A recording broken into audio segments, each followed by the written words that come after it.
கைகளால் பொதுத் தேர்வு எழுத முடியாத மாணவர்களுக்கு ஸ்கிரைப் எனப்படும் உதவியாளர்களாக சம்பந்தப்பட்ட பாட ஆசிரியர்களே நியமிக்கப்படுவார்கள் என்று தேர்வுத்துறை அறிவித்துள்ளது. பொதுத் தேர்வுகளில் முறைகேடுகளை தவிர்க்கும் பொருட்டு சம்பந்தப்பட்ட பாட ஆசிரியர்களுக்கு பதிலாக பிஎட் மாணவர்கள் மற்றும் இல்லம் தேடி கல்வி திட்டத்தில் பணியாற்றும் தன்னார்வலர்களை நியமிப்பதற்கு கடந்த மாதம் அரசு முடிவெடுத்திருந்தது. தற்போது அந்த முடிவில் திடீர் மாற்றம் செய்யப்பட்டு பழைய நடைமுறையே தொடரும் என்று அறிவிக்கப்பட்டுள்ளது.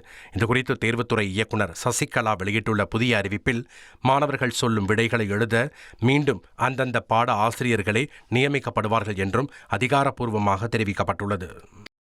1,26,00,000 மனங்களை வென்ற தந்தி டிவி யூடியூப் சேனல். தவிர்க்க முடியாத தம்ப்நெயில்ஸ், கலக்கலான கான்டென்ட்ஸ்.